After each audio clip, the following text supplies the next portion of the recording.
vamos a tratar de ser escuetos, ¿no?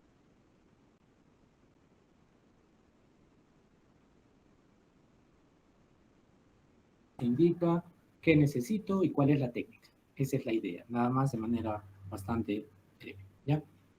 Bueno, sin más que decir, sin mayores preámbulos, vamos a dar paso a sus compañeros. Por favor, presten atención. A ver, adelante, doctores. Sí, doctor, buenos días. Bueno, el día de hoy vamos a hablarles sobre algunos procedimientos en pediatría. Siguiente. Para empezar, es importante mencionar que los procedimientos en pediatría van a requerir una adaptación totalmente diferente a la que hacemos en los adultos, ya que los niños tienen una fisiología totalmente diferente, tienen un peso diferente y también según su edad o la madurez que tenga su cuerpito. Em, bueno, sí, la correcta realización de procedimientos pediátricos es esencial para el diagnóstico, el tratamiento y el seguimiento del paciente. Además que la formación de los profesionales, tanto los doctores como las enfermeras, deben asegurar que sean de calidad y evitar complicaciones para evitar riesgos, al mismo tiempo que le damos la confianza a la familia y a los niños que estamos tratando. Es por eso que es muy importante que tengamos un dominio tanto teórico y práctico de las técnicas que se van a aplicar, ya que esto nos va a ayudar a prepararnos y también, como mencionaba, ¿no? Evitar errores. Por eso, nuestro trabajo tiene como objetivo describir los fundamentos generales, indicaciones y los cuidados asociados, principalmente a estos procedimientos, resaltando su importancia tanto para la práctica como para la seguridad del paciente. Sí, bueno, en primer lugar vamos a hablar de lo que es la punción venosa, que es uno de los procedimientos más comunes en pediatría, que va a consistir en insertar una aguja dentro de una vena para poder extraer o administrar medicamentos, líquidos o algún producto sanguíneo. Es muy importante mantener una técnica aséptica para evitar complicaciones como algún hematoma, una flebitis o una infección. Especialmente los niños debemos tener cuidado porque sus venas, como mencionaba al inicio, su anatomía es diferente. Sus venas son más pequeñas y sus tejidos incluso son más frágiles. Por eso debemos adaptar tanto el material que vamos a usar como la técnica y el tamaño de la del paciente. Siguiente. Y bueno, por otro lado tenemos la punción arterial, que es un procedimiento invasivo que va a consistir en la inserción de la aguja, pero en este caso en una arteria, que generalmente es la radial, para poder obtener una muestra de sangre. Y estos exámenes van a permitir evaluar lo que son los gases arteriales, el pH y el equilibrio ácido-base, siendo muy importante para, por ejemplo, en los casos de evaluar la función respiratoria o metabólica de un paciente. En pediatría, la técnica va a requerir que sea muy precisa, ya que las arterias del mismo modo tienen un pequeño calibre y aumenta el riesgo de sangrado o algún espasmo arterial.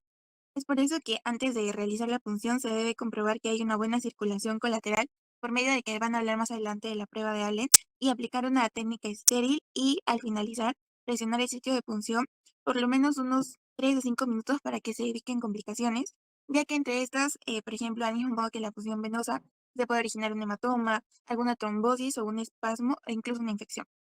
Por eso, siempre debemos, después de realizar la punción, vigilar la coloración y la temperatura de la zona distal para poder descartar algún signo de isquemia. Y bueno, y todo esto se debe realizar obviamente tranquilizando al niño y explicándole el proceso y sobre todo debería estar acompañado de sus padres o su cuidador. Sí.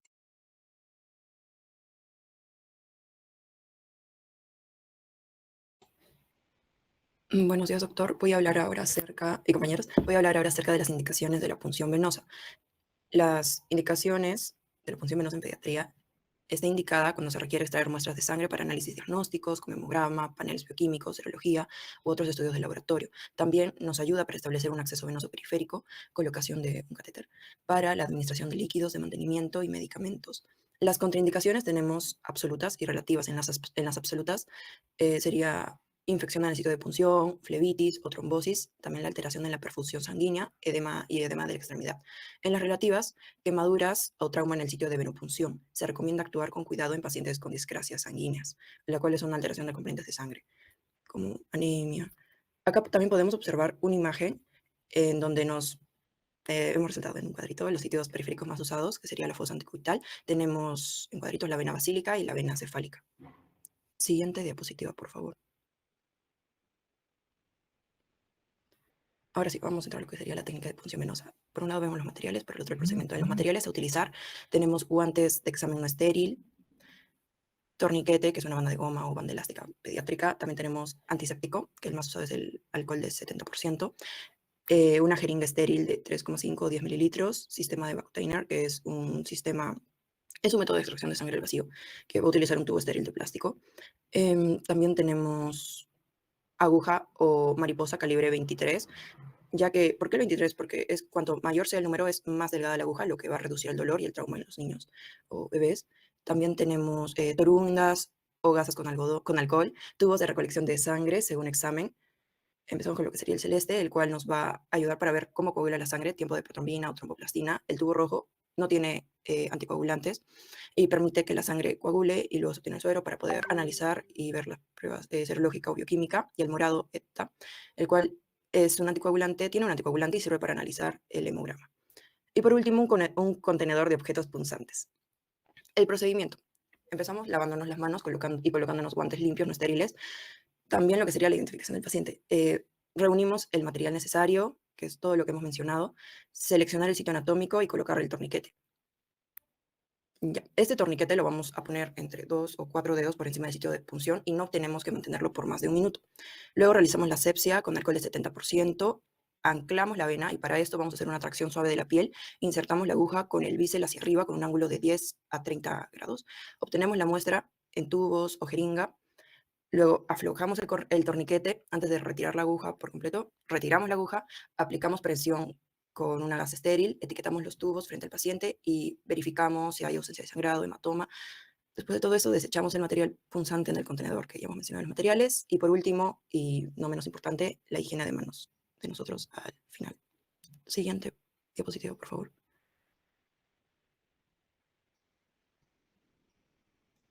Aquí también se encuentra la técnica de punción venosa, pero más ejemplificada con imágenes. Siguiente diapositiva, pero es lo mismo que les he mencionado antes.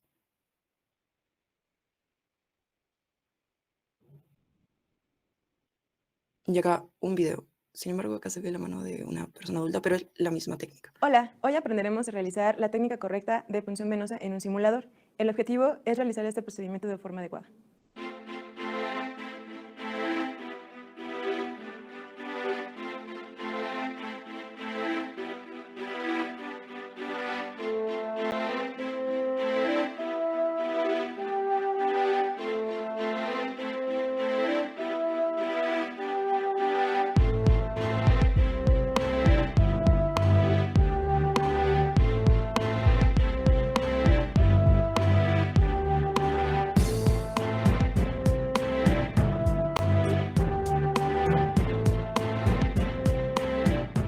Para realizar el procedimiento necesitarás torundas con alcohol, tubos para muestra, jeringas con la aguja adecuada, guantes, ligaduras, contenedor para punzocortantes y contenedor para desechos.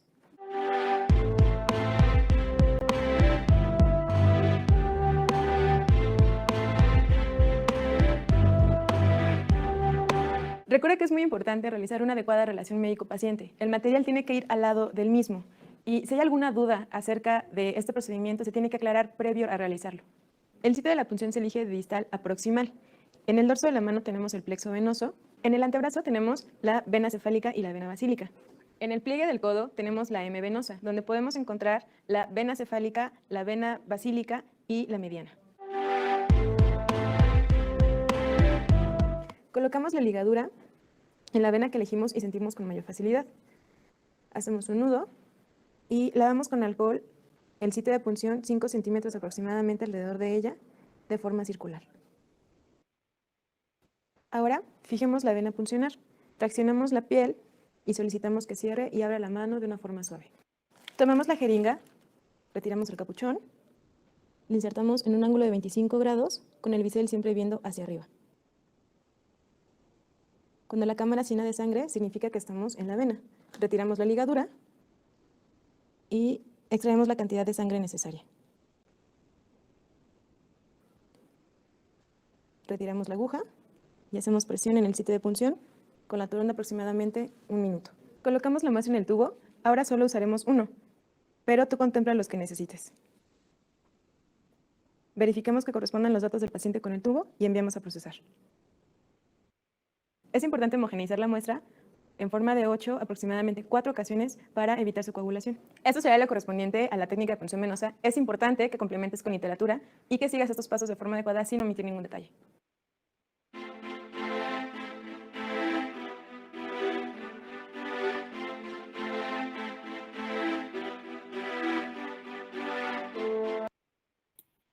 Eso sería todo con el video. Siguiente diapositiva, por favor. Ahora, las indicaciones para punción arterial. Aquí está, las indicaciones y contraindicaciones. En las indicaciones tenemos para indicar, para determinar los gases de sangre arterial, para el estudio de laboratorio, cuando no es posible obtener sangre venosa o capilar, cuando los valores arteriales son críticos para guiar la terapia, y también tenemos un ejemplo, ajuste de ventilador o soporte respiratorio.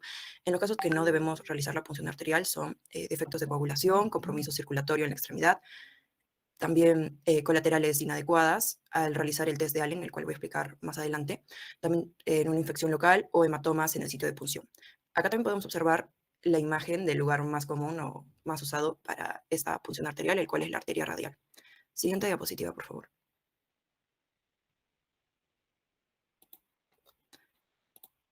Ya. La técnica de punción arterial, acá de nuevo tenemos los materiales y el procedimiento. En lo que sería los materiales son gasas estériles, jeringa para gases arteriales preparinizada, aguja o sistema de mariposa de calibre adecuado, antiséptico, la clorhexidina o el alcohol de 70%, gasas estériles, apósito o vendaje para cubrir el sitio, también, material para la compresión, o sea, la gasa, contenedor de objetos punzantes y etiquetas para identificación de la muestra. En el procedimiento vamos a empezar siempre con la higiene y preparación. Nos lavamos las manos, nos colocamos los guantes, reunimos todos los materiales que ya hemos mencionado, seleccionamos el sitio de punción y para, como ya mencioné, la arteria radial va a ser la más utilizada. Y acá podemos observar una imagen donde se ve que extiende la muñeca y es en la superficie anterior, la cual es la utilizada por su mayor accesibilidad, su curso superficial y también la posibilidad de comprimirla después de todo el procedimiento. Y también por la parte de la existencia de la circulación colateral, que lo vamos a comprobar con el test de Allen. Luego, el tercer paso, si se usa la arteria radial, okay, ahí está, realizar el test de Allen para verificar adecuada la circulación colateral. El cuarto paso es la posición, colocar el paciente según la arteria elegida, la muñeca extendida para la radial. El quinto paso, antisepsia y, si quieres, anestesia. Limpiamos la zona con un antiséptico, si es necesario infiltramos la lidocaína, que sería para la anestesia. El sexto paso es la punción. Palpamos el pulso con el índice y el dedo medio, introducimos la aguja de calibre 23 o mariposa en un ángulo de 30 y 45 grados hasta obtener el flujo arterial. Séptimo paso, recolectamos la sangre, obtenemos 0,3 a 1 mililitro de sangre en jeringa heparinizada, eliminamos las burbujas de aire, tapamos y colocamos la muestra en hielo para su análisis en un máximo de 15 minutos. Y por último, después de todo el procedimiento, lo que mencionamos para las gasas, para aplicar una compresión firme, puede ser durante 5 minutos. Y lo cubrimos con un apósito estéril. Siguiente diapositiva, por favor. Aquí podemos observar lo que sería el test de Allen, el cual hacemos que el paciente cierre el puño mientras se ocluye ambas arterias con los dedos o con el pulgar y el índice.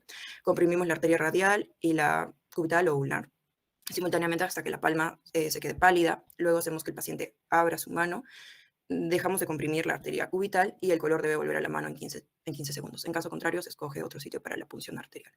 Siguiente diapositiva, por favor. Y acá tenemos un video donde explica lo que les acabo de...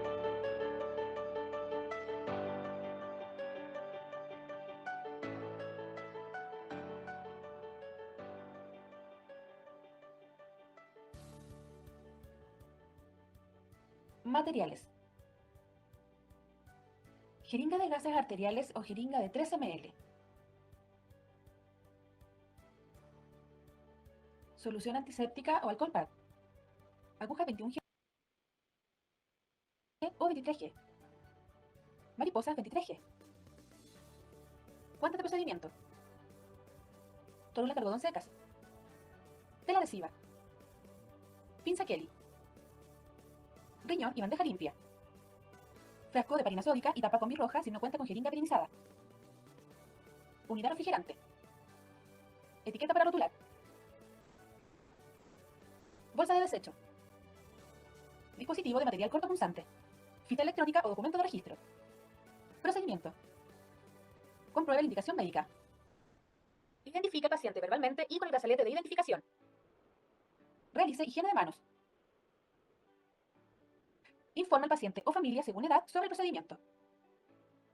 Si no se cuenta con jeringa para la toma de gases arteriales, proceda a preparar una en forma manual. Para ello, abre la jeringa de 3 ml. Limpie la parte superior del frasco de heparina con una tórula de algodón impregnada en solución antiséptica.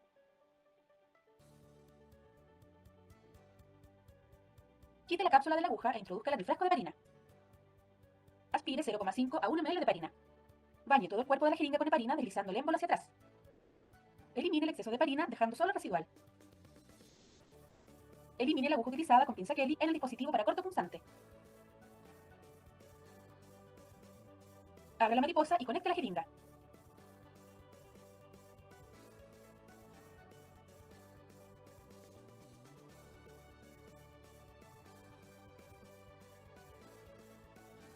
Coloque la jeringa en el riñón sin contaminar. Ubique la arteria radial y realice el test de Allen. Asegúrese que sea positivo para continuar el procedimiento. Colóquese guantes de procedimiento. Acomode la extremidad funcional. Solicita al ayudante a firmar al niño durante todo el procedimiento. Palpe el pulso y seleccione sitio de punción. El ayudante debe sujetar la mano al paciente hiperextendiendo la muñeca. Si es necesario, el ayudante debe realizar aseo de la piel. Aplique antiséptico en la zona puncional, en una sola dirección. Palpe y fije la arteria puncional con la técnica de dedos en B, dedos índice y medio de mano no dominante sobre el recorrido de la arteria, para puncionar entre ambos dedos. Tome la mariposa con su mano dominante. Inserte la aguja en la piel con el bisel hacia arriba en ángulo de 45 a 90 grados, dependiendo del sitio de punción, la contextura del paciente y la ubicación de la arteria, superficial o profunda. Observe el color rojo brillante de la sangre y el reflujo de sangre pulsátil. Extraiga la cantidad de sangre necesaria, 1 a 12 cc para gases arteriales y pH, por la mano dominante. Retire aguja que comprima el sitio de punción con algodón seco. Solicita al ayudante que comprima durante 5 a 10 minutos. Para luego colocar tela adhesiva.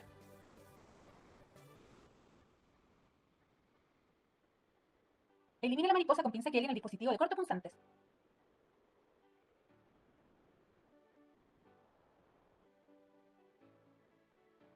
Coloque una tórula de algodón seca en la parte superior de la jeringa. Elimine todo el aire que contenga la jeringa, manteniéndola tapada con la tórula para evitar el intercambio de gases, lo que alteraría el resultado de la muestra.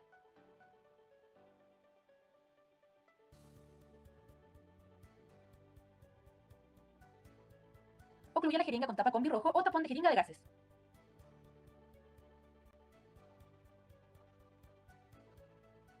Invierta la jeringa al menos 5 veces para homogeneizar y evitar su coagulación.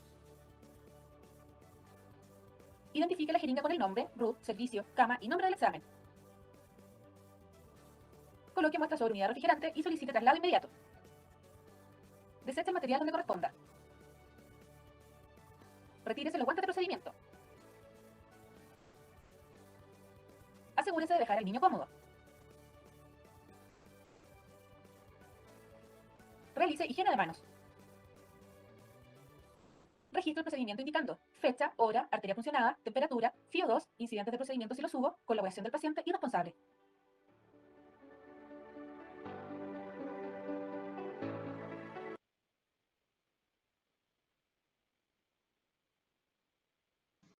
Continuando con el tema de punción lumbar, vamos a observar que se trata de un procedimiento médico invasivo, diagnóstico y terapéutico. Estos casos consistirá en la introducción de una aguja espinal en el espacio subaracnoideo lumbar, que puede ser tanto a nivel de la lumbar 3 a 4 o lumbar 4 a 5. ¿Y cuál es el objetivo? Es obtener una muestra de líquido cefalorraquídeo. En este caso, de un recién nacido puede ser entre 10 y 60 mililitros, o en caso de niños de 4 a 13 años puede ir de un volumen estático de 65 a 150 mililitros, que se irá renovando cada 4 a 6 horas. Y durante una punción lumbar de rutina se puede extraer desde hasta 3 a 5 mililitros de líquido cefalorraquídeo, lo cual se puede exponer fisiológicamente en menos de una hora. ¿Y cuándo se usará principalmente? Tanto para diagnóstico de infecciones del sistema nervioso central, tales como meningitis o meningoencefalitis, así como la evaluación de procesos inflamatorios, neoplásicos o metabólicos, como también puede realizarse para la determinación de la presión de la apertura del líquido cefalorraquídeo. Siguiente. Siguiente diapositiva. Respecto a las indicaciones, hay tanto indicaciones diagnósticas como terapéuticas. En el caso de las diagnósticas, como se mencionó, más infecciones y sistema nervioso central lo principal: meningitis, meningoencefalitis, encefalitis. También causa traumatismo, o también puede ser una amenaza paranoidea con tomografía computarizada normal, el síndrome de Guillain-Barré, esclerosis múltiple, procesos neoplásicos que involucran el sistema nervioso central. También causas de cefalopatías metabólicas o degenerativas, de origen viral. También infecciones sistémicas como una sepsis pueden afectar el sistema nervioso central y se tiene que evaluar. Y también en caso de la medición de la presión del líquido cefaloquídeo, para diagnóstico de hipertensión intracranial idiopática, en caso de un pseudotumor cerebral. Y en caso de las indicaciones terapéuticas, cuando hay un pseudotumor cerebral, se puede realizar la extracción del líquido cefaloquídeo para aliviar la presión intracraneal y así disminuir la hipertensión. También puede hacerse por metatecal de medicamentos, tales como antibióticos en infecciones, aunque es controvertido, ya que en estas situaciones solo se sería en caso de meningitis refractarias o donde la aplicación venosa no tuvo un efecto. También en caso de quimioterapia en enfermedades neoplásicas, baclofeno en caso de plasticidad, y en terapia enzimática en enfermedades metabólicas, lo cual sigue investigación. También se puede, como mencioné, tratar de infecciones graves o refractarias. Sí, siguiente.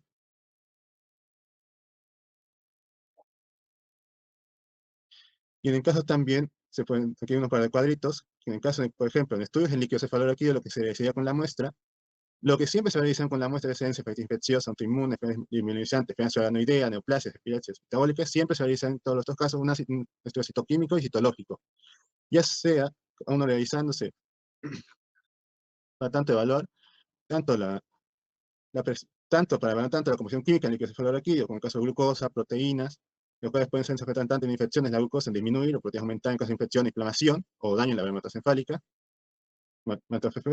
como también citológico. En el caso ven las células presentes en el líquido cefalorraquídeo. En caso de, por ejemplo, una hemorragia, puede estar presencia de eritrocitos, otro caso neoplasias, células tumorales, y así, y de esa forma. También, como vemos en el cuadro 2, vamos a ver que hay características del líquido cefalorraquídeo respecto a la edad. ¿Cuál tanto en el recién nacido? Va a ser, como vemos aquí, de una promedio de 8 más o menos 22 leucocitos por mililitro cúbico, proteínas 20-170, digamos por decilitro, y también 34-129 en el caso de la glucosa. Y así irá variando también en caso de ser un recién nacido prematuro, que puede aumentar los leucocitos, disminuir de un mínimo número de proteínas, en comparación de que fue un recién nacido término, también la glucosa que va a disminuir. También, si solo tiene una edad de unos 30 días, va a presentar leucocitos. Cuando ya no tengan 30-90 días, ya no se encontrarán, y conforme pasen los meses pueden tener, pero una mínima cantidad menor de 10. Y las proteínas también pueden estar aumentadas en un principio, pero conforme el niño vaya creciendo, va a ir disminuyendo. Al igual también pasaría lo mismo con la glicemia, que se va a encontrar en 50% del principio, y así habiendo avanzado de 50% hasta 2/3. ¿Siguiente diapositiva? Eso sería todo respecto a mi parte.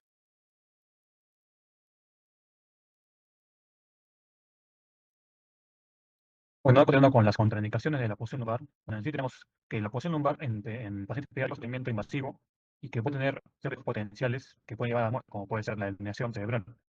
Por tanto, existen ciertas contraindicaciones que se dividen en salud y relativas. A salud se refiere, ¿no?, a un procedimiento, a unas situaciones donde ese procedimiento, ¿no?, cause un riesgo crítico al paciente que lo puede llevar a la muerte. En este caso tenemos, por ejemplo, la sospecha clínica de hipertensión endocrina grave o lesiones estructurales, como puede ser, por ejemplo, una hidrocefalia obstructiva o un síndrome de Arnold-Child, que estos pueden llevar a una herniación cerebral si se realiza una punción lumbar. También tenemos como déficits neurológicos focales, infección localizada de la punción. Los déficits y deterioro caudal nos refiere a una lesión, una posible lesión en el paciente, por tanto es necesario, ¿no?, y es recomendable hacer la punción lumbar a estos pacientes. Y de la punción nos implica el riesgo inmediato, ¿no?, de una infección al espacio subaracnoideo del paciente a través de, ¿no?, causar y pasando con las complicaciones relativas, tenemos contraindicaciones que en sí se basan en que pueden morir o se pueden compensar, por lo tanto el paciente puede realizarse en la punción lumbar si que son bien compensadas. En este caso tenemos, por ejemplo, la coagulopatía y trombocitopenia, en donde vemos un recuento plateletario inferior a 4000. En este caso, a estos pacientes se le puede corregir, ¿no?, el recuento de plaquetas, y siempre es necesario antes de realizar una punción lumbar, ¿no?, realizarse una prueba de coagulación, un estado de coagulación y también de cuenta de plaquetas, ¿no? Lo demás tenemos la inestabilidad hemodinámica respiratoria, distrés respiratorio, la sospecha de sepsis meningocócica, grupo de expansión, lesiones espinales traumáticas, que se ocultan, en la que puede ser lesionada por la punción lumbar, o si el paciente ha resultado con convulsiones, tenemos que esperar 30 minutos luego de la convulsión. Hay varias, no sé, ¿no? nos indica una contraindicación absoluta a la punción lumbar, como puede ser sospechas de riesgo de hipertensión cardíaca grave, como puede ser papiloedema, o presencia de TAC, ¿no? De fibra buena y cefalea obstructiva, el síndrome de Arnold-Child, o una lesión que cause un déficit neurológico focal, como puede ser una lesión de masa. Siguiente, por favor.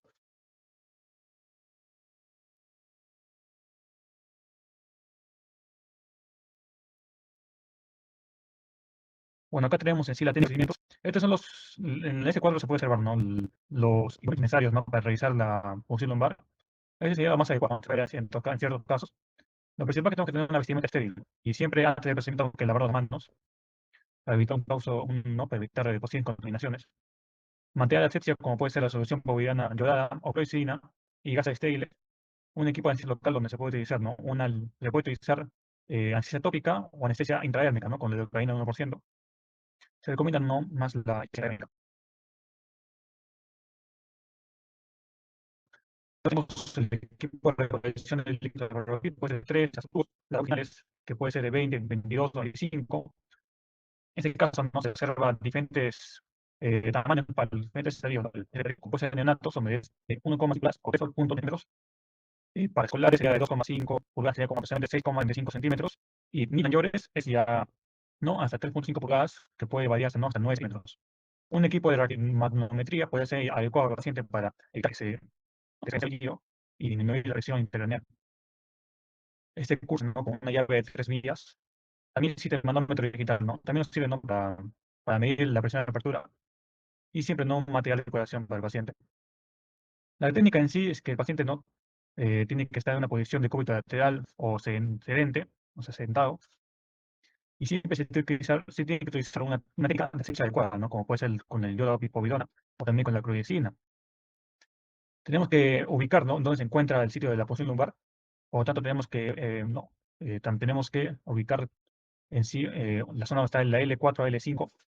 En este caso, el paciente no. Tenemos que localizar con las crestas ilíacas posteriores superiores y trazar una línea transversal al paciente.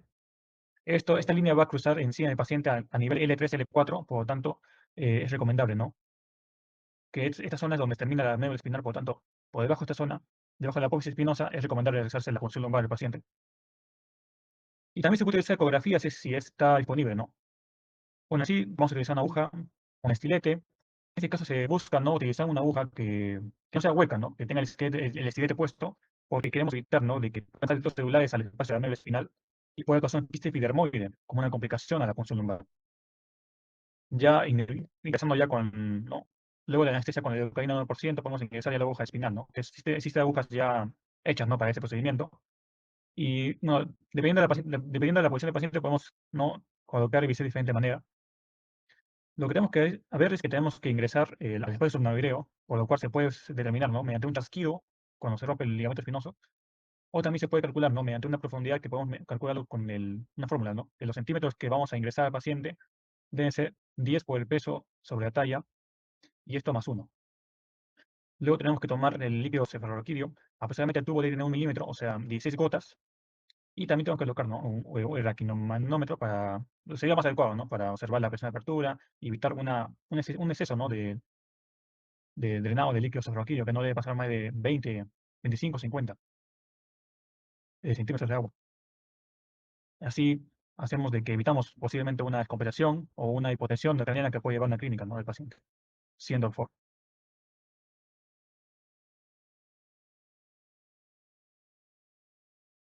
Siguiente. Bueno, ahí vemos la diferencia técnica, ¿no? Para evaluar dónde está el sitio de punción del paciente, no que vamos a realizar la punción lumbar. Y ahí podemos ver también cómo se debe colocar el bisel. Bueno, el bisel, si el paciente está en sedentación, bueno, entonces ese bisel tiene que colocarse, ¿no? De izquierda o de derecha, o sea, de manera lateral. Esto para evitar lesionar las fibras longitudinales de la duda madre. O si el paciente está sentado, o bueno, si el paciente está, por ejemplo, en decúbito lateral, el bisel va, ¿no? En forma perpendicular a las fibras longitudinales de la duda madre. Es decir, para arriba en este caso, ¿no? Esa es la manera más adecuada. Siendo, por favor. Y tenemos un pequeño video sobre punción lumbar recién nacido.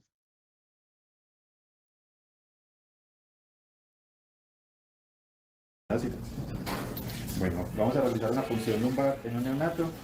Los materiales que necesitamos principalmente es la aguja de punción lumbar, es una aguja que tiene un alma. Esto es muy importante porque el alma es para evitar que los bebés o los pacientes hagan un quiste dermoide, porque cuando hacemos una punción lumbar con una aguja sin alma, podemos llevar restos de piel hacia el espacio donde está el líquido cefalorraquídeo y ocasionar un quiste dermoide. Por eso es muy importante el uso del alma en las punciones lumbares.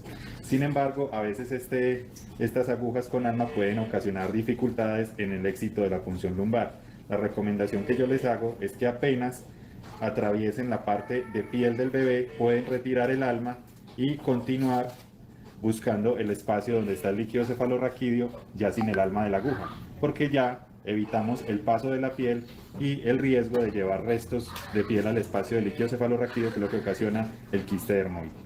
Obviamente este es un procedimiento completamente aséptico, donde se debe limpiar muy bien la zona donde se va a hacer la punción lumbar. Se necesitan 2 muestras para toma del citoquímico del líquido cefalorraquídeo y otro tubo para tomar muestras de cultivos, por ejemplo. Vamos a proceder a hacer la punción lumbar. Otra clave en la punción lumbar es que el paciente esté muy bien posicionado. Los neonatos son relativamente más fáciles de controlar, pero los niños más grandes a veces se están moviendo. Entonces es muy importante la anestesia local en el sitio donde se va a hacer punción. Pueden ser con anestésicos que vienen vía tópica o anestésicos inyectados en el tejido celular subcutáneo de la zona. Los neonatos se dejan manipular más fácilmente, por eso en este momento no vamos a usar ningún tipo de anestésico. Se pone un campo estéril y verificamos la anatomía. Donde esté el espacio intervertebral, vamos a realizar la punción.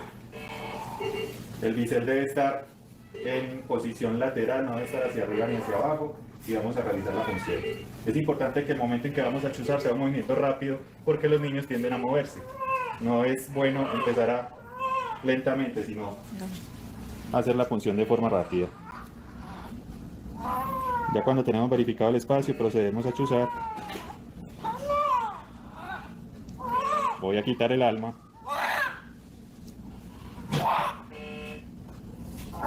Y vamos introduciendo hasta llegar al espacio del líquido cefalorraquídeo.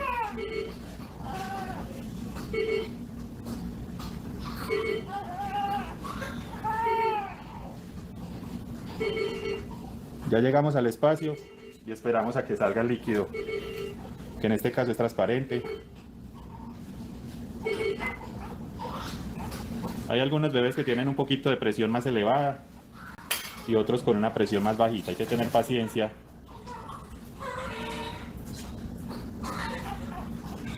Para recoger la muestra.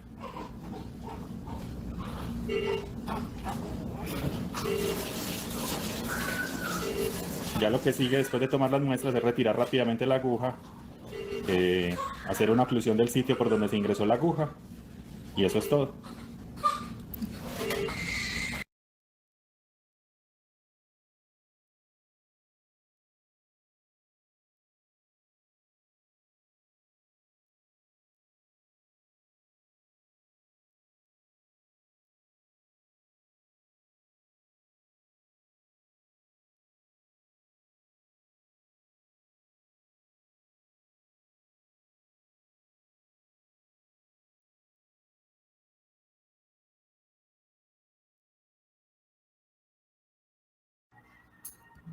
Ya continuando con la exposición, ¿no? En lo que viene a ser la punción intraósea, que este es un procedimiento que consiste en la introducción de una aguja especial a través de lo que es la cortical ósea para alcanzar la cavidad medular. Tiene conexión pues, con el sistema circulatorio y con lo que se logra administrar líquidos, medicamentos o productos sanguíneos, ¿no? Entonces va a ser una alternativa eficaz, segura y rápida y de rápida obtención cuando el acceso venoso periférico o central también resulta difícil o imposible de conseguir en un tiempo estimado, ¿no? Siguiente. Siguiente. Para las indicaciones de punción intraósea, la principal pues, va a ser la parada cardiorrespiratoria, cuando no se puede establecer la vía intravenosa en los primeros 90 segundos o tras 3 intentos fallidos. Otros escenarios van a ser lo que son situaciones de emergencia, ¿no? Como puede ser el shock, pacientes politraumatizados, y bueno, toda situación clínica grave que requiere acceso intravenoso que no es posible, ¿no?, de lograr. Como ventajas tenemos que es un acceso rápido y efectivo, hay bajo riesgo de complicaciones, la localización del sitio de punción es es segura, no tratarse de referencias anatómicas en huesos. Se trata de vías no colapsables y va a permitir la obtención de muestras, ¿no? También. Como contraindicaciones de la punción intraósea, las absolutas, pues tenemos las fracturas o los traumatismos persistentes en el hueso o los intentos previos de inserción de la vía intraósea, ¿no? Que también pueden lesionar. También las punciones en las extremidades inferiores cuando se tiene un traumatismo abdominal grave y, por ejemplo, situaciones como la osteoporosis y osteogénesis imperfecta, ¿no? Como contraindicaciones relativas que se debe valorar el riesgo-beneficio, está la osteoporosis, tumores óseos y infecciones como la celulitis, osteomielitis o lo que puede ser también quemaduras en el lugar donde se va a realizar la punción. Siguiente.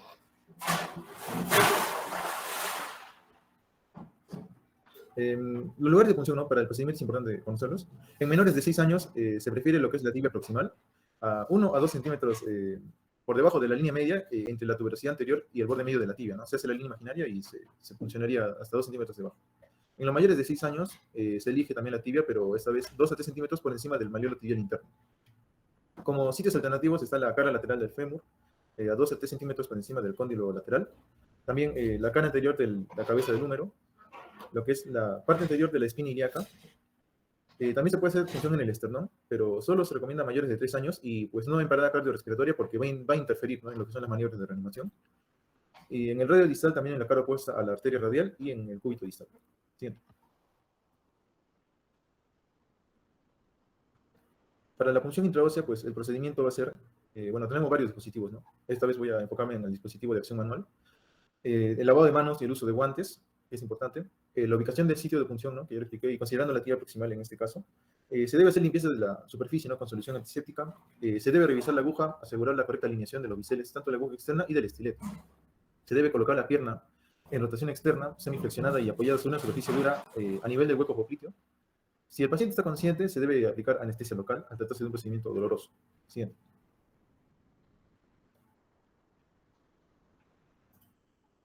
Bueno, se sigue, ¿no?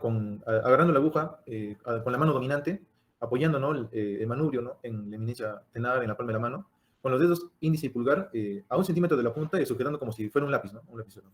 La aguja debe ubicarse perpendicular al punto de inserción, con una inclinación 10 a 15 grados en sentido distal a la metáfisis, para no afectar la placa beneficiaria. Se va a funcionar la piel, el tejido conectivo subcutáneo y se va a alcanzar el periósteo, donde se siente una resistencia, ¿no? Debemos hacer un poco de fuerza, movimiento firme y rotatorio si es necesario, hasta que vamos a sentir un plop, o si no se siente, pues vamos a notar una disminución brusca de la presión, ¿no? Entonces, desatornillamos el seguro, removemos el estilete, nos quedamos con la aguja, ¿no? Con la vía. Pues ya solo quedaría estabilizar la aguja e inyectar 10 mililitros de suelo fisiológico para comprobar la permeabilidad de la vía, ¿no? Y que no se esté extravasando los fluidos, ¿no? Y se puede conectar ya luego sistema de venoclisis para no estar manipulando tanto lo que es la aguja misma, ¿no? Siguiente. Aquí hay un video que explica, no, muestra más que todo es una explicación. Knee on the medial aspect of the proximal tibia. Ahí tiene The needle is grasped with the butt end in the palm of the hand and the fingertips at the tip of the needle, resulting in a low center of gravity. Bueno, ¿no? Ahí ubica Moderate pressure is ¿no? used to inserción de obtain aguja. entry of the point through the skin and subcutaneous. Y en ese sentido se hace un movimiento medio que con presiones, ¿no? Still, Manual. the Lo cortex bueno is de la entered within approximately manual 60 es de que seconds. uno puede sentir, ¿no? Cuando se llega a la Feel the cavidad. loss of resistance, No se and the alcanza la needle altura stands on para its el own rostro. as a nail in a board. Ahí está. Unscrew the Eso, stylet tira, with a counterclockwise twisting motion y ya se tendría, ¿no? La vía entonces. and attach your primed IV tubing. Again, this is preferable to attaching your syringe directly to the needle, so as to avoid manipulation on the needle Bueno, ahí and está colocando enlarging the hole through un which its equipo shaft para evitar la passes. manipulación directa, ¿no? de la aguja. You can attempt to aspirate marrow by pinching off the tubing to the IV and applying suction on your syringe tip. Here there is appropriate return of bloody marrow.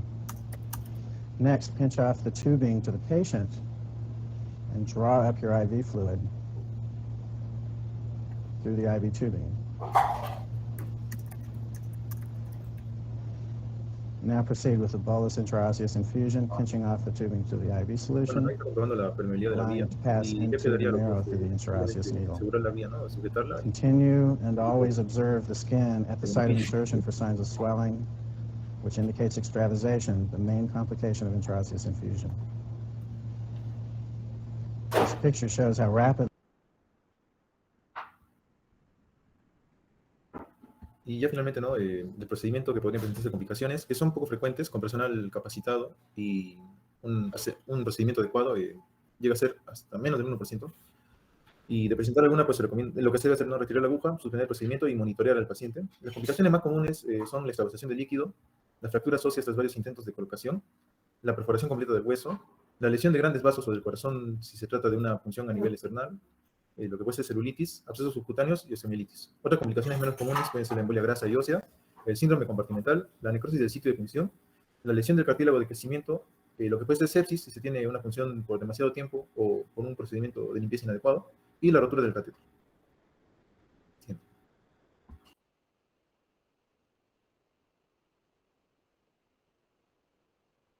Bien, continuando con la exposición de los procedimientos sobre la colocación de la sonda nasogástrica, esto va a ser un tubo largo, delgado y hueco que va a ser flexible y va a poder pasar a través de la fosa nasal hacia la garganta con su fin en el estómago.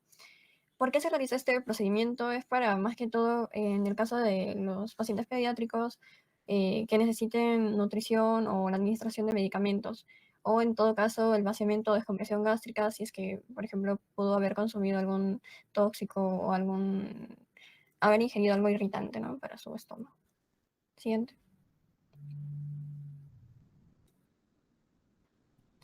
En los casos, las indicaciones de la colocación de la sonda nasogástrica están las indicaciones diagnósticas, en el caso de que se quiera obtener una muestra del contenido gástrico del pediátrico. En el caso de indicaciones terapéuticas ya sería la administración de fármacos, los alimentos, una descompresión del tracto gastrointestinal, la protección de la vía aérea en pacientes intubados, o en el caso de lavados gástricos, ya sea por una hemorragia digestiva alta o, bueno, como indiqué, la eliminación de tóxicos, si es que hay intoxicaciones recientes y que pueden ser letales para el niño. En el caso de las contraindicaciones, las absolutas, es si es que hay una presencia de estenosis esofágica, fractura facial o de la base de cráneo. Esto es especialmente en el caso del sondaje nasogástrico y sería lo ideal optar por un sondaje orogástrico por la boca. Otras las anomalías congénitas o adquiridas del tabique nasal, las coagulopatías severas no controladas, la ingestión o lesiones por cáusticos o ácidos en el esófago, y si es que hay una sospecha de perforación esofágica o la existencia de un cuerpo extraño en el esófago, aunque no nos permita colocar adecuadamente la sonda.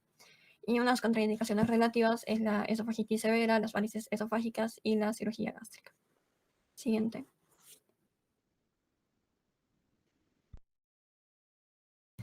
Como materiales es importante tener guantes, la sonda nasogástrica, el lubricante, el vaso con agua, la jeringa. Y en este caso no es muy recomendable el usar el estetoscopio, y esto porque nos puede dar un falso positivo al momento de comprobar la presencia o la ubicación de nuestra sonda nasogástrica.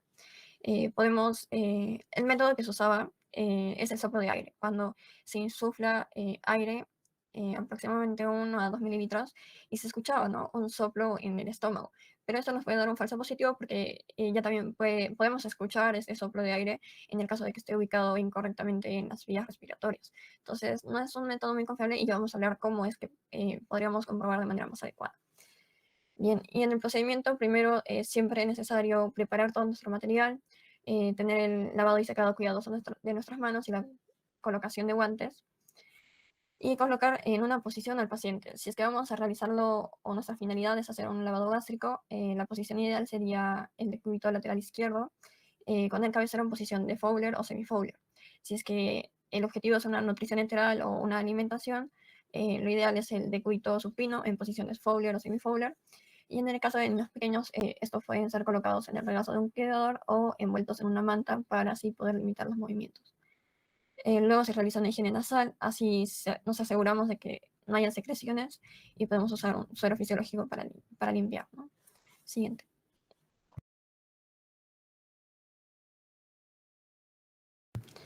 Para la colocación, luego elegimos y verificamos la sonda de que esté íntegro, sin pliegues ni fisuras, y si posee una guía metálica, asegurarnos de que ésta se deslice libremente.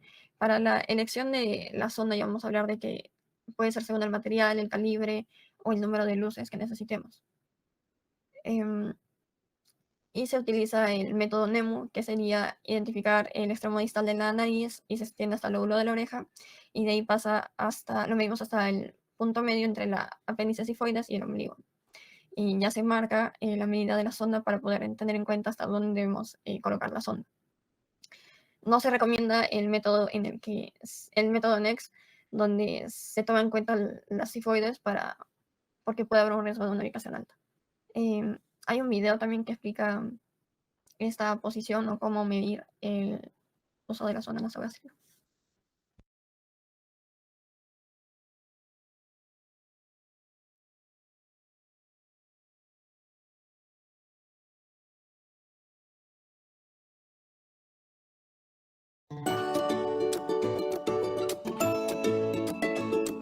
¿Cómo medir para usar una sonda nasogástrica?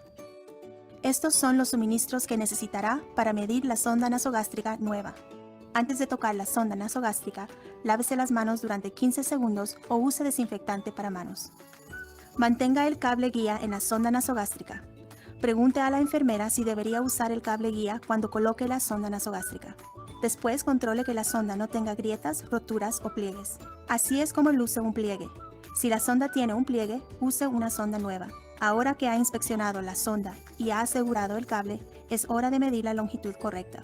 Si fuese necesario, haga que alguien le ayude a sostener la cabeza del niño de manera recta mientras usted mide. Comience a medir sosteniendo la apertura de la sonda a la altura de la nariz del niño. Llegue hasta el lóbulo de la oreja y luego hasta un punto medio entre la punta inferior de esternón y el ombligo. Marque este lugar en la sonda con un marcador permanente. Esta marca debería estar siempre visible a la altura de las fosas nasales para indicarle que la sonda está en el lugar correcto. Ahora está listo para colocar la sonda. Si necesita más información, visite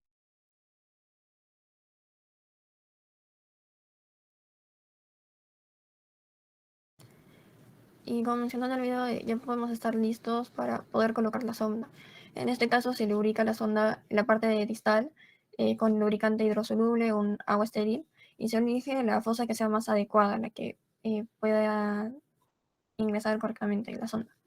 En un caso del paciente consciente siempre se va a hacer acompañado de la deglución, en el que se puede decirle al niño que tome agua o que traiga saliva, en el caso de los bebés con un chuponcito, para poder realizar esta deglución, este mecanismo, y se puede introducir la sonda, ¿no?, por los cornetes, luego se flexiona el cuello y se compasa con la deglución.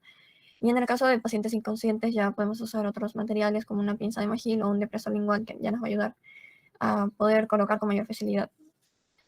En el caso de que no podamos ingresar esta sonda, tenemos hasta 3 intentos para poder colocar la sonda. Y si es que no se pueden estos 3 intentos, ya se suspende la colocación y se solicita ayuda especializada, ¿no?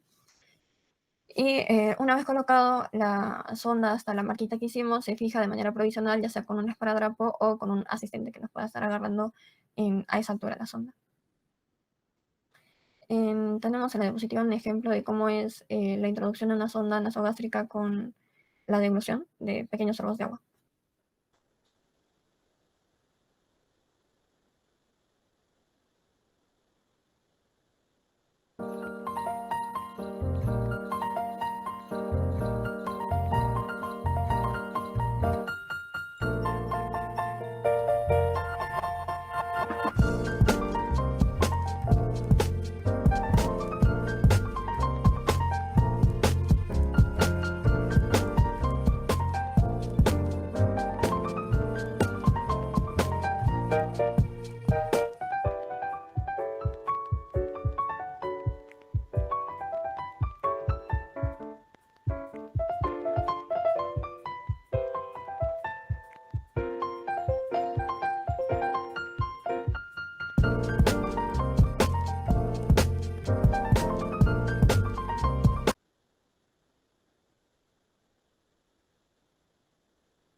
Con eso culminaría la colocación y ya sería importante continuar con la comprobación de que esté colocado en el contenido gástrico y no en una zona alta o en la zona de las vías aéreas. En este caso, lo ideal es o medir el pH gástrico o tomar una radiografía de tórax y abdomen. Se aspira contenido gástrico y se comprueba el pH con tiras reactivas, y lo ideal es de que se encuentra el pH menos de 5.5, que ya nos indica que está en una posición gástrica. En el caso de que no podamos obtener el aspirado, de que nos dé un pH mayor, se debe tomar la radiografía del tórax y verificar dónde se ubica o dónde está ubicada la sonda. Luego, una vez comprobado, se fija el tubo con un esparadrapo o un apósito, se lava la sonda con 2 a 3 mililitros de suero fisiológico, se insufla 1 a 2 mililitros de aire para poder eliminar este resto si es que hay restos de agua. Se coloca un tapón o se conecta la bolsa colectora de la alimentación y se permanece con el cabecero elevado de 30 a 45 grados. También recordar de que cada vez que se quiera colocar algún medicamento o alimentación hay que comprobar con una tira reactiva en la medición del pH gástrico, porque puede ser que con los movimientos se haya desplazado la sonda y ya no está en una posición correcta. Siguiente.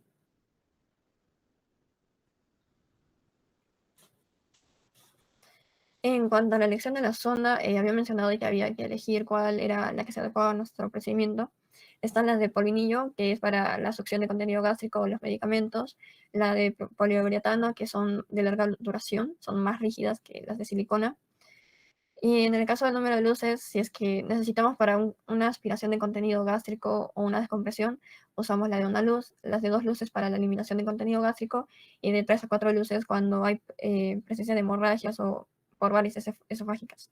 Y el calibre, según la edad, que hay que tener en cuenta, según si es que son neonatos, lactantes, hasta 18 meses, de ahí hasta los 7 años, que usamos ya un calibre de 10, de 7 a 10 años, un calibre de 12 para evacuación, y de 10 a 14 años un calibre de 14 a 16. Y eso también varía si es que es para evacuación o si es que es para alimentación.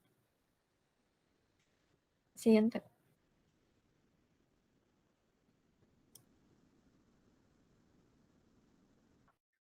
Bueno, continuando con la colocación de la sonda vesical.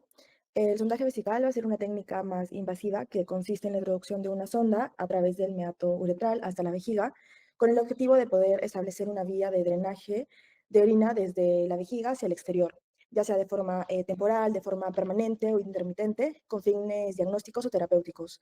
En el contexto pediátrico, tanto en niñas como niños, se aplica esta técnica adaptada a su anatomía. Siguiente diapositiva, por favor. En la siguiente diapositiva podemos observar las indicaciones. Según el protocolo de sondaje vesical, las indicaciones generales van a incluir tanto en retención urinaria por obstrucción uretral, en intervenciones quirúrgicas para poder permitir la cicatrización de las vías urinarias tras la cirugía, en un control de la diuresis en pacientes hospitalizados. También sirve para poder mantener seca la zona genital en pacientes con incontinencia, en casos especiales como con escaras, con úlceras, con dermatitis. También para la obtención de muestras estériles de orina, para la administración de medicamentos intravesicales o contrastes diagnósticos. Y en pediatría hay un manual de Merck que va a indicar, bueno, que las indicaciones incluyen la recolección de muestras estériles en lactantes que no pueden orinar voluntariamente, en alivio de retención urinaria aguda o crónica, incluyendo en uropatía obstructiva, también para cateterismo intermitente de vejiga neurogénica, para poder instalar agentes de contraste para estudios urológicos, para una irrigación vesical o instalación de fármacos directamente a la vejiga, y para poder monitorizar la producción de orina en pacientes pediátricos que están hospitalizados. También podemos ver las contraindicaciones, que bueno, están las absolutas y las relativas. En el caso de contraindicaciones absolutas son alteraciones del tracto urinario que van a impedir el paso de la sonda, algún traumatismo o una sospecha de rotura uretral. También está antecedentes de estenosis vesical, cirugías previas de uretra o cuello vesical y antecedentes de cateterismo difíciles. Y también las posibles complicaciones de la técnica, si no se aplica una buena técnica, está una perforación uretral o vesical con una falsa vía, también infecciones urinarias, retención por obstrucción de la sonda, una hematuria, uretritis o molestias en el caso del paciente. Siguiente diapositiva, por favor. En la siguiente diapositiva se va a poder observar indicaciones en pediatría. Bueno, y son las que les mencioné, para poder recolectar muestras estériles de orina en lactantes, para uropatía obstructiva, para la vejiga neurogénica, también para poder usar agentes de contraste para estudios urológicos, para poder aplicar fármacos o monitorizar la orina en pacientes hospitalizados en pediatría. Siguiente diapositiva, por favor.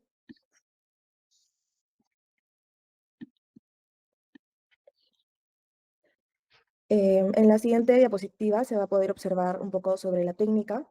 Voy explicándoles un poco acerca de la preparación general y también va a ser distinto en un paciente niño o en una niña.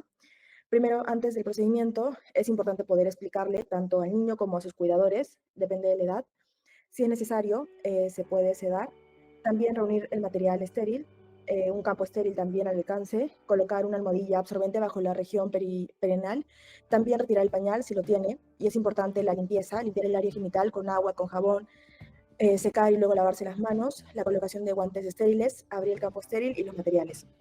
En el caso del Vamos a niño, mostrar la correcta colocación de un catéter es vesical importante sujetar permanente en el paciente el pediátrico video para les explico un asegurar poco el acerca del vaciado vesical procedimiento. continuo con fines terapéuticos. Está indicado en casos de control estricto de diuresis, indicación posquirúrgica, oligoanuria, terapia intravesical y por último en la vejiga neurógena. El material que necesitaremos será esponja jabonosa suave desechable, sonda vesical permanente de calibre adecuado, lubricante anestésico, guantes estériles, equipo de sondaje, jeringa adecuada al calibre de la sonda, agua destilada monodosis, bolsa de orina colectora de circuito cerrado y sistema antirreflujo, soporte para bolsa de orina. Solicitar que se coloque en decúbito supino, adecuando la altura de la cama camilla para evitar posturas forzadas. Facilitar al niño algún juguete o entretenerlo viendo dibujos o cuentos. Preparamos el campo y el material estéril. Realizamos higiene genital y desinfección de la zona con solución antiséptica. Sostener el pene en posición vertical con la mano no dominante en caso de los hombres.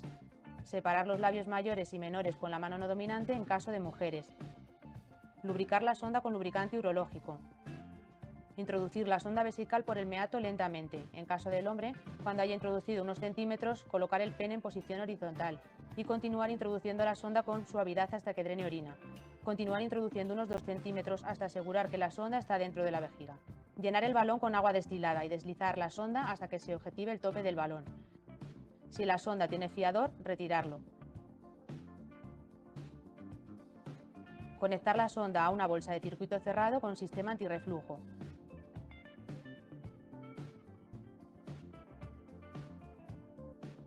Fijar la sonda a la cara interna del muslo para evitar tracciones y mantener la sonda bajo el nivel de la vejiga. Descomprimir progresivamente. Bueno, en el video también nos explico un poco de la técnica en el caso del niño.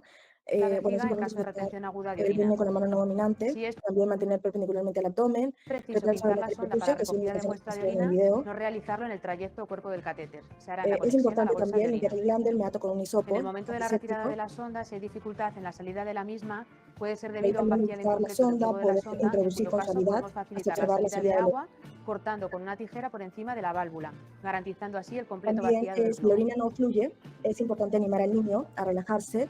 No hay que obligarlos tampoco. Una vez que la orina fluya, se puede avanzar un poco más para asegurar la correcta posición de la vía dentro de la vejiga. Y es importante retirar la sonda lentamente, dejando que la orina drene. En el caso de la niña, es importante posicionar al paciente en decúbito supino con las piernas separadas, limpiar la zona genital, separar los labios menores con los dedos no dominantes, también sujetar los labios menores con los dedos para poder exponer el meato uretral, como lo muestro en el video. Es importante también introducir la sonda hacia la uretra hasta observar el flujo urinario. Si no se observa el flujo, ajustar suavemente la posición o retractar ligeramente, y una vez que la orina fluya, mantener la posición y retirar la sonda lentamente, dejando que continúe con el vaciamiento. Siguiente diapositiva, por favor. Y bueno, eso sería todo en colocación a la sonda vesical. Bueno, ahora continuando hablando de la sonda rectal, pues es un procedimiento que consiste, ¿no?, en la introducción de la sonda a través del conducto anal hasta llegar al recto, ¿no? Generalmente con fines diagnósticos y terapéuticos, ¿no? Y es una técnica realmente muy útil, ¿no?, ya que nos permite evaluar alteraciones en el tránsito intestinal, administrar medicamentos, ¿no?, como pueden ser, o soluciones, como lo son los enemas, ¿no? Y aliviar distintos problemas digestivos que tengan que ver con la retención de gases o el estreñimiento, ¿no? Ya que en el ámbito pediátrico, especialmente en los servicios de neonatología, ¿no?, el sondaje rectal se realiza con cierta frecuencia debido a que el estreñimiento y la acumulación de gases son problemas que son comunes en los recién nacidos y en los lactantes. Con respecto a sus indicaciones, pues dentro de las principales se encuentra la comprobación de la permeabilidad del esfínter anal y del canal rectal, ya que nos permite evaluar si existiera quizás alguna obstrucción, alguna malformación o alguna alteración neuromuscular del canal anal, ¿no?, o del esfínter. En los recién nacidos o lactantes nos permite descartar quizás alguna atresia, alguna estenosis, ¿no?, congénita, ¿no? También nos permite evaluar una evacuación intestinal en casos de estreñimiento, ya que generalmente en los niños el estreñimiento funcional es frecuente, ¿no? Debido a dietas bajas en fibra, quizás, y ya pues al introducir la sonda podemos realizar procedimientos como un enema para poder ablandar o quizás extraer manualmente el fecaloma, ¿no? Y aliviar así la distensión abdominal. Pues de la misma manera nos permite administrar otro tipo de medicamentos, ya que en sí el recto tiene una abundante irrigación venosa, ¿no? Por lo cual quizás niños con una crisis convulsiva nos permitiría administrar diazepam, ¿no? Para un efecto rápido. También aplicar enemas evacuantes, alivio de la distensión abdominal causada por acumulación de gases, ¿no? Que no responde a medidas simples, ¿no? En lactantes, en niños pequeños, generalmente la distensión puede deberse a aerofagia o quizás a un tránsito lento que puede existir en un principio, y pues la colocación de la sonda rectal permite eliminar estos gases retenidos cuando no responden a medidas simples. Y en algunos casos también nos permite o se puede usar para la monitorización de la temperatura, ya que en sí, en casos de, mejor dicho, la temperatura rectal pues es mucho más precisa, o nos refleja mejor la temperatura interna, ¿no? Siguiente diapo. Bueno, aquí en esta diapositiva, pues, generalmente se mencionan algunos síntomas, ¿no? O signos que podemos observar quizás durante la valoración clínica que nos indican o podrían orientarnos a la necesidad de realizar un sondaje rectal, ¿no? Como podrían ser un abdomen distendido o timpanizado, que puede llegar incluso a alterar el patrón respiratorio del niño, una evacuación difícil, dolorosa, incompleta, heces duras o caprinas, ¿no? Esfuerzos de pujo sin éxito evacuatorio, deposiciones acompañadas de un llanto intenso o un malestar que sea evidente en el niño, disminución en la frecuencia de evacuaciones, ¿no? Con periodos de hasta 48 horas sin defecar. En niños más pequeños quizás la palpación de masas fecales o olor a la palpación abdominal, vómitos, rechazo del alimento, succión débil, irritabilidad, intranquilidad, son signos que nos deben alarmar, ¿no? Y quizás nos orientan a la colocación de una sonda, ¿no? Ya que podrían orientarnos a que son presencias, que nos orientan a la presencia, perdón, de retención fecal o quizás de una distensión por gases. Siguiente diapo. Ahora hablando ya de las contraindicaciones, pues tenemos tanto contraindicaciones absolutas, donde el sondaje rectal pues, no debería realizarse, como podrían ser ya malformaciones anorrectales congénitas, atresia anal, estenosis, fístulas, ya que pues, en estos casos el canal anal pues, está cerrado o puede estar desplazado quizás, y pues introducir la sonda podemos quizás perforar tejidos, causar hemorragias o alguna infección en el niño, ¿no? En niños que han tenido una cirugía reciente en la región anorrectal o intestinal, en casos donde sospechemos o ya confirmemos, ¿no? Una obstrucción intestinal, en casos de perforación intestinal o riesgo o muy alto de perforación, en distintos procesos inflamatorios o infecciosos, ya que la mucosa va a estar más inflamada, ¿no? Por lo tanto va a ser mucho más frágil y dolorosa, y el sondaje puede causar hemorragia o una diseminación quizás, ¿no? O perforación ya de por sí. También en los casos de hemorragia rectal sin diagnóstico establecido, ya que al manipular la zona podemos incrementar mucho más el sangrado, y es que por eso que debería primero realizarse un diagnóstico con imagenología primero, ¿no? Antes de realizar el sondaje. Y pues también en casos de dolor abdominal agudo, ¿no? Sin una causa clara, y que tenga signos, ¿no? De un abdomen quirúrgico, como podría ser quizás una peritonitis, una apendicitis, el sondaje, pues podemos aumentar mucho más el dolor, podemos agravar el cuadro o inducir reflejos vagales, ¿no? Es un procedimiento que el procedimiento debe posponerse hasta poder descartar la patología quirúrgica. Y entre las relativas, donde debemos considerar, ¿no? O realizarlo con mucha precaución, están en pacientes con deshidratación o alteraciones electrolíticas, antecedentes de cirugía intestinal o un traumatismo abdominal reciente, niños con cardiopatías o riesgo de bradicardia vagal, ya que la estimulación rectal puede activar, ¿no? El nervio vagal y provocar bradicardia, hipotensión, síncope. Es por eso que hay que tener cuidado en niños con enfermedades cardíacas, ya que este reflejo puede ser peligroso, incluso podemos causar un paro cardíaco. En niños también con ansiedad intensa o escasa tolerancia al procedimiento, ya que podría generar lo mismo, ¿no? Reflejos vagales o generar trauma, ¿no? En estos niños. Siguiente diapo. Ya hablando de la técnica, pues los materiales que vamos a usar, pues un lubricante para disminuir la resistencia, ¿no? De la sonda, una sonda rectal adecuada, ¿no? Depende del tamaño. El tamaño depende de la edad del paciente, ¿no? En recién nacidos, en lactantes, pues la longitud es unos 10 centímetros aproximadamente. De 2 a 4 años también son unos 10 centímetros. De 4 a 10 ya la sonda aumenta a unos 20 centímetros, y más de 11 años ya usamos sondas más grandes, ¿no? De entre 30 a 50 centímetros. Hay distintas sondas que podemos usar en realidad, ¿no? La más común es la sonda Nelaton, ¿no? Que es empleada para evacuar gases y contenido fecal, ¿no? Aunque también podría usarse una sonda Foley, que es cuando se requiere más un drenaje prolongado, ¿no? Y ya que la podemos fijar también. Los guantes, ¿no? Para prevenir cualquier propagación, ¿no? Protegernos, gasas, solución antiséptica, jabón neutro, paños, y en caso de enema, una bolsa colectora, ¿no? Para el material fecal y la jeringa para la succión. Ya hablando del procedimiento, de la técnica misma, primero no el lavado de manos correspondiente, la colocación de guantes, no es necesario que sean estériles. Si es un niño pequeño, retiramos el pañal, lavamos la zona perianal con suero fisiológico y el antiséptico, ¿no? O podría ser también un jabón neutro. Siguiente diapo. Luego vendría ya la parte de la posición en la que vamos a colocar al paciente. En neonatos y en lactantes pequeños lo colocamos, ¿no?, en decúbito supino, con las caderas flexionadas y una abducción de las rodillas, ¿no? Una abducción y las rodillas tenemos que tratar que estén flexionadas sobre el abdomen, ¿no?, para favorecer la relajación abdominal. En niños ya mayores se puede usar la posición de Sims, o lo que vendría siendo el decúbito lateral, para poder facilitar pues la expulsión, ¿no?, ya sea de heces o gases, ¿no?, al introducir la sonda. Y si es que el paciente presenta dificultad respiratoria, se prefiere la posición supina, ¿no?, con flexión de las caderas. Luego vamos a lubricarnos los últimos centímetros de la zona rectal. Y luego procedemos, ¿no?, separando los glúteos con la mano no dominante para visualizar el ano, y con la otra introducimos suavemente la zona, ¿no?, en dirección hacia el ombligo primeramente, para poder alcanzar lo que vendría siendo el techo del canal anal y reducir, ¿no?, los espasmos. Y luego vamos a dirigirla ya hacia la cavidad sacra para poder atravesar el ángulo recto-sigmoideo, ¿no? Y la profundidad varía, depende, ¿no? Aproximadamente es de unos 2.5 centímetros en recién nacidos, en lactantes. En niños de 2 a 4 años puede ser de 5 centímetros, de 4 a 10 unos 7.5, y en niños de más de 11 centímetros puede ser de más de 10 centímetros. Y bueno, ¿no?, luego de ya al finalizar la técnica, retiramos lentamente, no siempre, para evitar cualquier tipo de daño, cualquier tipo de lesión, limpiamos, desinfectamos la zona y pues retiramos todo el material utilizado, ¿no? Las principales complicaciones del sondaje rectal son generalmente en pediatría la hemorragia leve, ¿no?, no rectal, que podemos causar por una lesión en la mucosa, ¿no?, durante una inserción no muy apresurada o un retiro muy rápido, ¿no?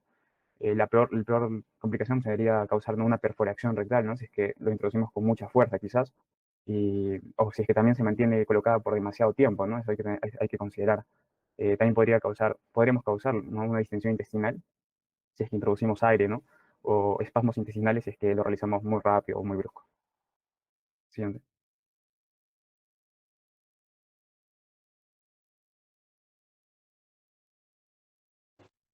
Bueno, hablando acerca de la toracocentesis, este viene a ser un procedimiento invasivo, ¿no?, que sirve para drenar el líquido o el aire que se puede encontrar dentro de la cavidad pleural.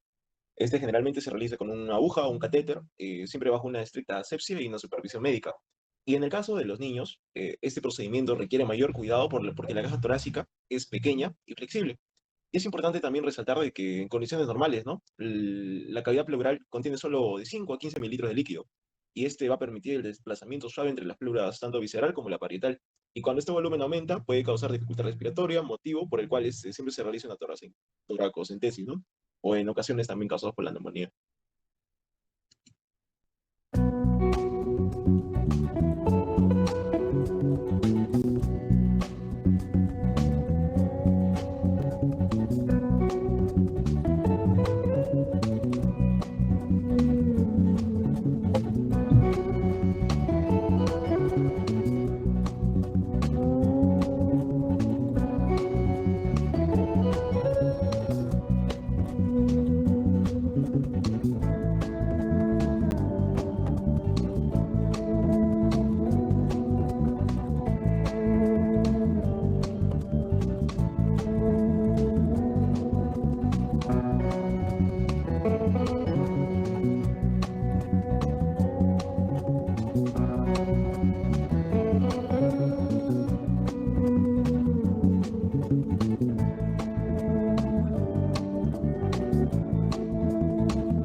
Bueno, como acabamos de observar, la toracocentesis va a tener básicamente dos objetivos, ¿no? Que vienen a ser tanto diagnóstico y terapéutico. Diagnósticamente, nos va a servir para analizar el líquido pleural mediante un estudio bioquímico, en el cual podemos ver proteínas, glucosa, LDH, pH, citológico, en el caso de que haya presencia de células tumorales o inflamatorias, y microbiológico, ¿no? Gram, cultivo, vaciloscopía, ADA en el caso de TBC. Y terapéutico siempre va a ser orientado, ¿no? al alivio de la dificultad respiratoria o del compromiso hemodinámico. Entre las principales causas se incluyen, ¿no? Básicamente los derrames pleurales de etiología desconocida, las sospechas de empiemas pleurales, las sospechas de tuberculosis pleural, las sospechas de quilotórax por trauma, cirugía o causas congénitas, y la evaluación de neoplasias pleurales o metastásicas.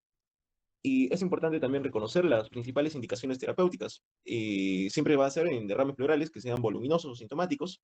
Cuando sabemos que es un empiema pleural con colección purulenta que requiere drenaje, muchas veces en neumotórax, atención, o quilotórax, ¿no? Persistente o de gran volumen.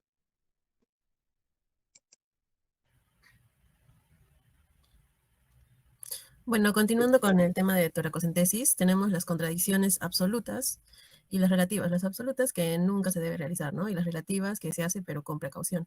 En el caso de las absolutas, en neumotórax va a ser en neumotórax atención o en derrame pleural que origine lo que es una insuficiencia respiratoria progresiva, lo cual constituye una emergencia, ¿no? Por tanto, no va a existir una contradicción absoluta como tal para la toracocentesis. En el caso de las contradicciones relativas, debemos, bueno, es cuando el paciente está lo suficientemente estable y permite la preparación de un sistema de drenaje permanente, y cuando la colección de aire o líquido es probable que se resuelva espontáneamente sin compromiso para el paciente, ¿no?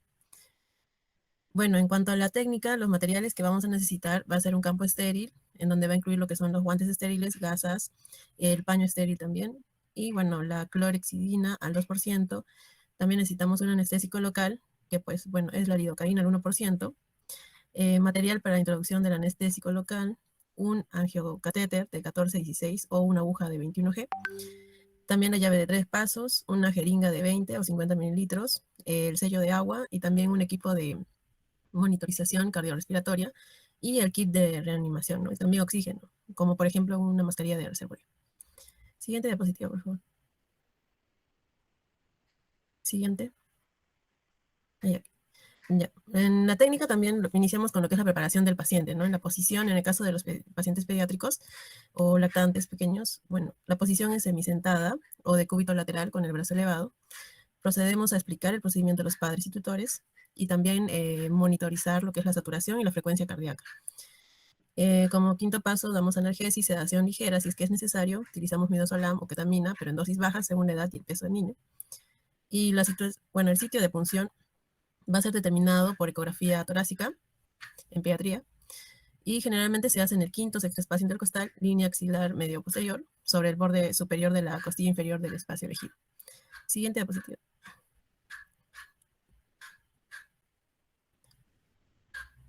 Bueno, continuamos con el procedimiento, en donde previo lavado de manos se prepara el campo operatorio.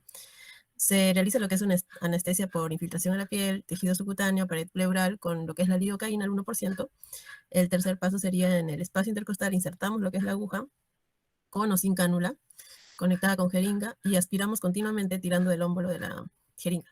Después de obtener lo que es el líquido en la aguja con cánula, ahí recién introducimos la cánula en lo que es la cavidad pleural.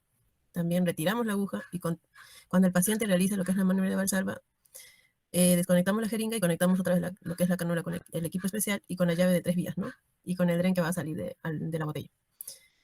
Como punto número 5, si es que se realiza la aguja sin cánula, debemos conectarla antes de la punción con una jeringa de 50 mililitros y tomar las muestras de líquido para su análisis, ¿no? Con las jeringas y tubos correspondientes. Aquí hay un video donde se ve el procedimiento, ¿no?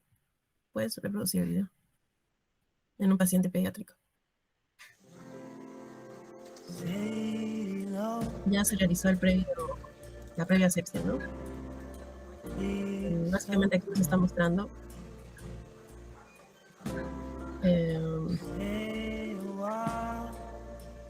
ahí introduciendo lo que es la aguja.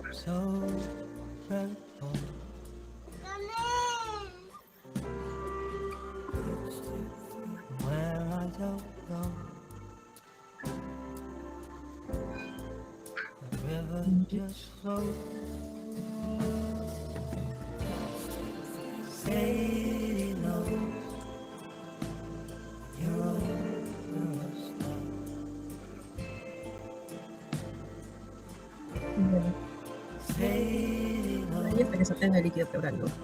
Ahí está manteniendo lo que es una aspiración constante.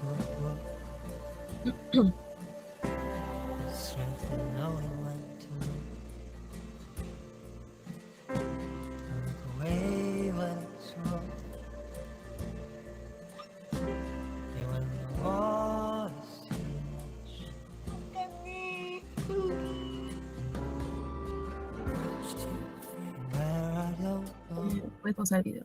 Y termina. Ya bueno, en el caso de pediatría, la toracocentesis va a requerir lo que es mayor precisión y monitoreo, ¿no? Por el tamaño torácico, ¿no? Y también la proximidad de los órganos vitales en los pacientes pediátricos. Y aquí el uso de ecografía va a ser prácticamente obligatorio porque con eso disminuimos lo que es un riesgo de complicaciones, ¿no? Debemos también ajustar bien lo que son las dosis del anestésico y el calibre de la aguja y el volumen drenado al peso corporal. Y bueno, en niños la causa más frecuente va a ser el derrame pleural, que es la neumonía bacteriana complicada. Y en los adultos, a diferencia, ¿no?, de ellos, en los adultos va a ser complicaciones como insuficiencia cardíaca, ¿no? Y bueno, para finalizar este tema de toracocentesis, tenemos los procedimientos que se realizan en el caso de toracocentesis diagnóstica y la terapéutica. La diagnóstica igual, ¿no? Se realiza la asepsia, se limpia alrededor del sitio de punción, infiltramos la piel con anestésico local, reemplazamos también la pequeña aguja por otra de 21G intramuscular e insertamos en el espacio intercostal justo por encima del borde superior de la costilla para así evitar el paquete vasculonervioso subcostal, ¿no? Avanza la aguja lentamente, se aspira y si no se obtiene líquido, se inyecta pequeñas cantidades de anestésico. Tan pronto obtengamos lo que es el líquido, retiramos la aguja ligeramente y anestesiamos lo que es la pleura parietal. Y nuevamente retiramos parcialmente la aguja fuera del espacio pleural hacia el tejido intercostal y reemplazamos por la jeringa que contenía lo que es el anestésico por una jeringa vacía, ¿no? De 20 a 60 minutos de capacidad. Reintroducimos la aguja manteniendo una aspiración constante hasta que obtengamos el líquido pleural y se llene esta jeringa, perdón. Y en el caso de la toracocentesis terapéutica, también, ¿no? Después de anestesiar la piel, se conecta el angiocatéter plástico, una llave de 3 vías, una de las cuales se acoplará a una jeringa de aspiración de 60 ml y la otra a un sistema de drenaje, ¿no?, cerrado. Cambiando la posición de la llave 3 vías, aspiramos el líquido pleural y al evacuarlo de forma repetida, ¿no? Se limita el volumen del líquido aspirado en un máximo de 1.5 y se suspende pues, el procedimiento cuando el líquido se extrae con dificultad, el paciente tose repetidamente y experimenta lo que es dolor o una opresión torácica. Y bueno, se limita el drenaje terapéutico a 1500 cc. Básicamente la diagnóstica es para identificar la causa, ¿no?, del derrame y solamente se extrae poco líquido. En el caso de la terapéutica ya se usa para aliviar los síntomas y se requiere más monitoreo continuo, ¿no? Puede ser más riesgoso. Siguiente diapositiva.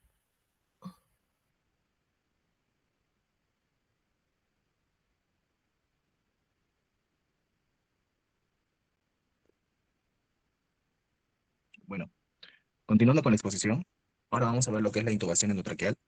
Primero vamos a dar una definición de lo que es la intubación endotraqueal, que en sí es un procedimiento médico invasivo que consiste en la inserción de un tubo a través de la boca, o también puede ser por la nariz, que se va por la tráquea con el objetivo de mantener una vía aérea permeable para así asegurar una ventilación adecuada y de igual forma permitir la administración controlada de ya sea de oxígeno o de anestésicos. En el contexto pediátrico, debemos tener en cuenta que este procedimiento requiere de una técnica particularmente precisa debido a las diferencias anatómicas y fisiológicas que presenta un niño a comparación de un adulto. En sí, dichas diferencias aumentan el riesgo de complicaciones si es que la técnica no se realiza de forma adecuada. Siguiente diapositiva, por favor.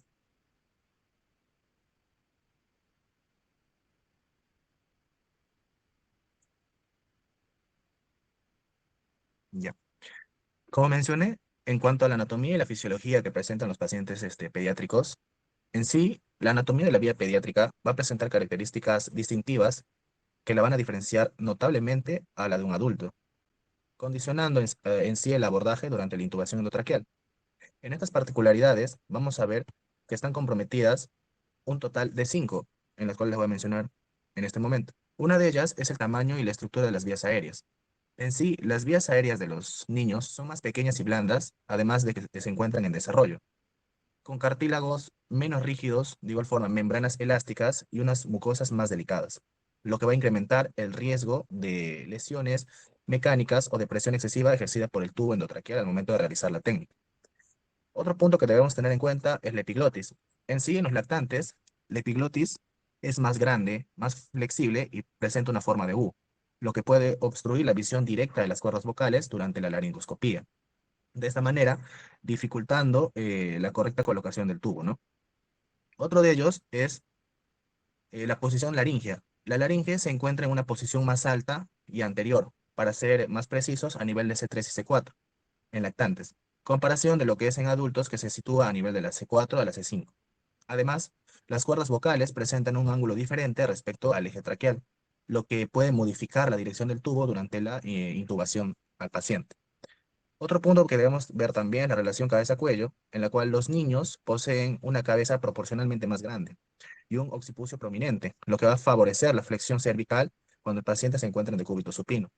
Esta posición va a cortar la vía aérea superior y dificultar de esta manera la alineación oral laringotraqueal. Por ello es que se recomienda colocar un soporte bajo los hombros para de esta manera lograr una posición neutral y facilitar el procedimiento. En cuanto a los aspectos fisiológicos, los pacientes pediátricos presentan una mayor demanda metabólica y un consumo de oxígeno más elevado por kilogramo de peso corporal. Además, una capacidad residual funcional. Esto lo hace más propenso a que el paciente desature de manera rápida durante los periodos de apnea que ocurren en el proceso de la intubación. Por este motivo es que la preoxigenación contribuye un paso fundamental en esta población, que son los pediátricos, ¿no?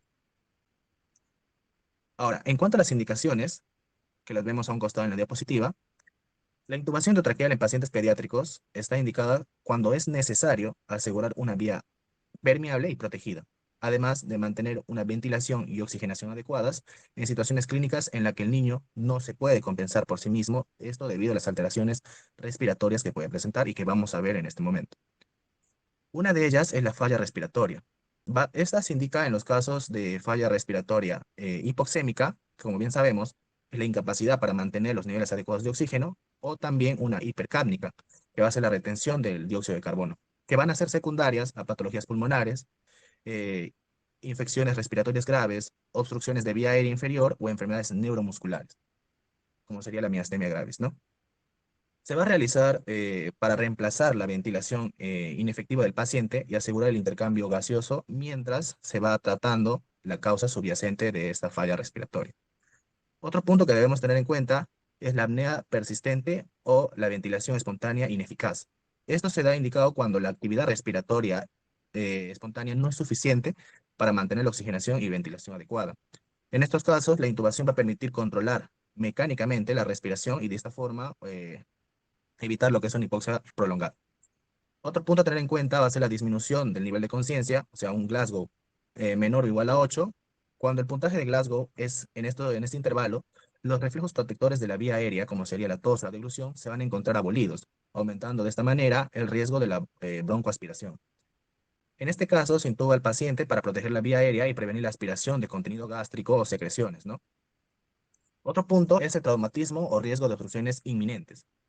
Esto justificado ante lesiones ya sea faciales, edema, quemaduras, o de igual forma un daño laringotraqueal, o de igual manera hematomas cervicales que pueden comprometer la vía aérea.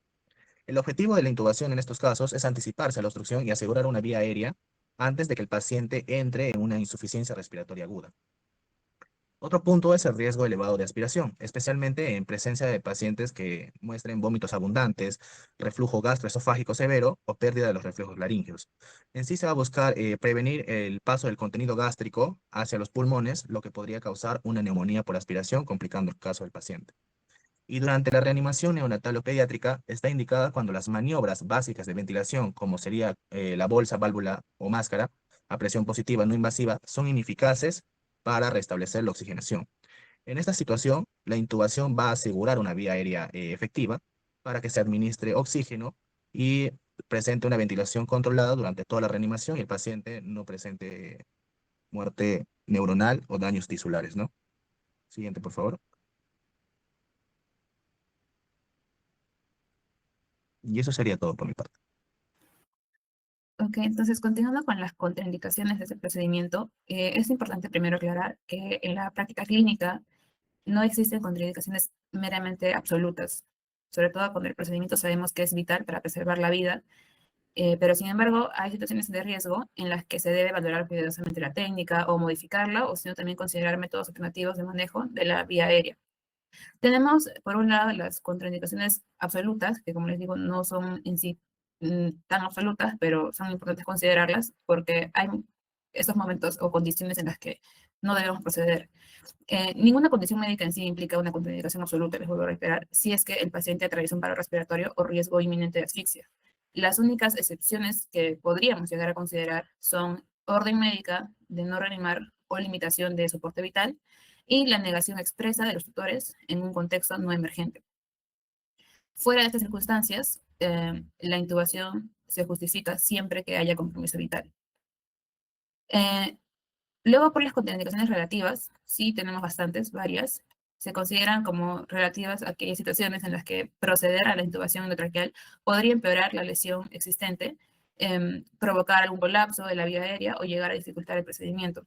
En estos casos, podemos recomendar planificar una vía aérea difícil o si no también utilizar métodos alternativos como la mascarilla laringia, la intubación con broncoscopio o la traqueostomía de emergencia. Como primera contraindicación relativa tenemos al trauma laringio o traqueal severo, como una fractura laringea, ruptura traqueal o un hematoma cervical expansivo, cuyos signos posibles son disonía, enfisema subcutáneo, hemoptisis o estridor. En esos casos, la manipulación endotraqueal puede agravar el daño o también generar una falsa vía, y en esa condición se prefiere la cricotiroideotomía o también la traqueostomía. Siguiente diapositiva, por favor. Aún no, siguiente. Tenemos la siguiente contraindicación relativa, que es la epiglotitis aguda. En este caso, la introducción del laringoscopio puede desencadenar un espasmo laringio, pero prácticamente que podría provocar un paro respiratorio. Y bueno, la intubación debe realizarse de preferencia en quirófano, bajo control anestésico, con equipo quirúrgico preparado. Luego tenemos las obstrucciones subglóticas o traqueales, como los tumores, la estenosis o abscesos retrofaringios, que pueden dificultar el paso del tubo y provocar hemorragia o colapso. Y en estos casos se sugiere el uso del fibrobroncoscopio flexible o una vía aérea quirúrgica. Y luego tenemos la inestabilidad cervical o trauma raquimedular, que bueno, como se entiende, al momento de intubar vamos a necesitar hacer una hiperextensión del cuello durante la intubación, y esto puede empeorar una lesión medular existente. Y bueno, en esos casos se recomienda la técnica con inmovilización manual en la línea media o un videolaringoscopio. Luego, hablando de las deformidades craneofaciales o micrognatia severa en este caso, estas condiciones dificultan la visualización de las cuerdas vocales y también, por ende, la inserción del tubo. En esos casos, se debe anticipar el uso de dispositivos de vía aérea alternativa. Y por último, en cuanto a las infecciones o traumas extensos en cavidad orofaringea o región cervical, la manipulación podría causar sangrado, diseminación de la infección o pérdida de control de la vía aérea, que serían daños colaterales a considerar, ¿no? Siguiente diapositiva, por favor.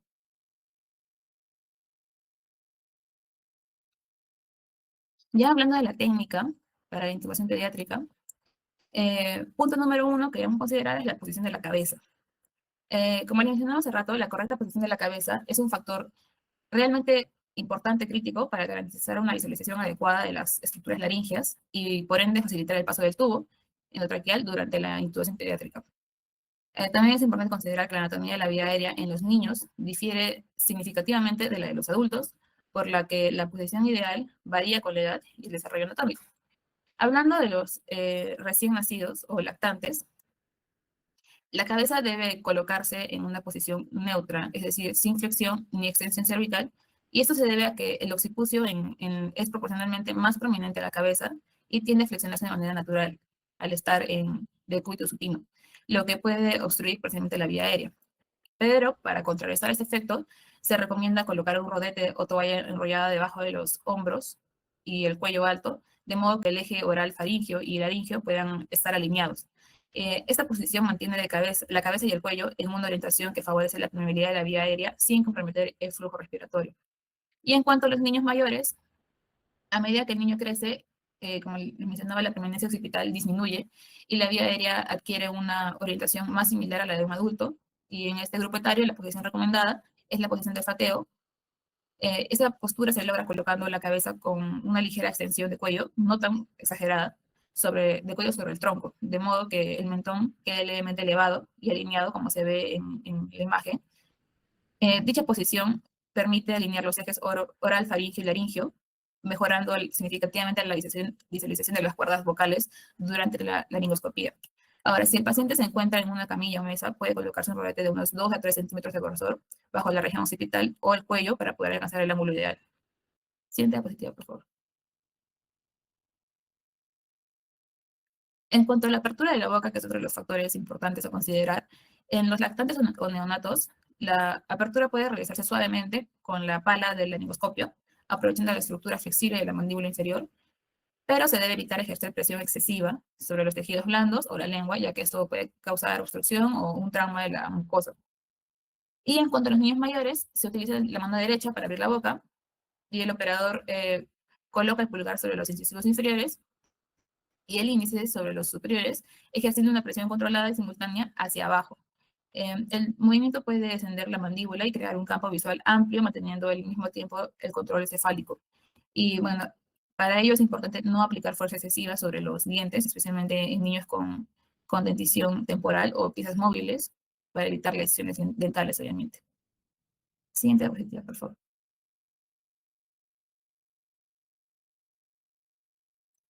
Como paso número 3 está la introducción del laringoscopio, que debe sujetarse con la mano izquierda, independientemente de la dominación del operador. Bueno, eso también está como que en debate, si es que depende de la dominancia de la mano del operador o no.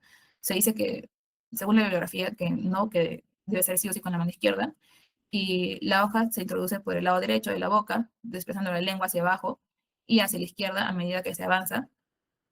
Este movimiento tiene el propósito de liberar el campo visual y evita que la lengua obstruya la visión de la glotis. Durante la inserción, que es el otro paso, se debe obtener siempre la vista dentro de la cavidad oral, identificando las estructuras, obviamente anatómicas, conforme se avanza la hoja: dientes, úvula, epiglotis y cuerdas vocales. El mango del laringoscopio debe mantenerse en un aproximado de 45 grados respecto a la horizontal del paciente, lo que permite un manejo ergonómico y controlado del instrumento.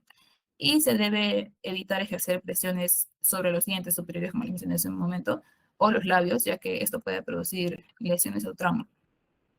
Como se ve en la imagen 2, es lo ideal, ¿no? Como punto 4 está la exposición de la glotis, que una vez que el laringoscopio se encuentra dentro de la cavidad oral, el objetivo es exponer la glotis para poder ver las cuerdas vocales y permitir el paso seguro del tubo traqueal. En la mayoría de los casos, en sí, la punta de la hoja debe situarse en la valla equilar, es decir, en el espacio entre la base de la lengua y el epiglotis, y desde esa posición se realiza un movimiento de tracción hacia arriba y adelante, siguiendo el eje longitudinal del mango del laringoscopio, sin realizar palancas sobre los dientes. Este movimiento lo que busca es elevar indirectamente la epiglotis y permitir visualizar la abertura glótica. En los lactantes o neonatos se puede usar la pala curva, que cuando se utiliza una pala curva, esta se coloca en la vallécula para elevar la epiglotis indirectamente. También se puede usar la pala recta, que algunos autores recomiendan como que pisar directamente la epiglotis y desplazarla suavemente hacia arriba. O también está la maniobra de Selig, que es la presión cricoidea, en la que durante la exposición un ayudante puede aplicar presión sobre el cartílago cricoideo y para evitar reducir el riesgo de aspiración, y en algunos casos mejorar la visualización de la glotis al elevar ligeramente la epiglotis y estabilizar la laringe. Siguiente diapositiva, por favor.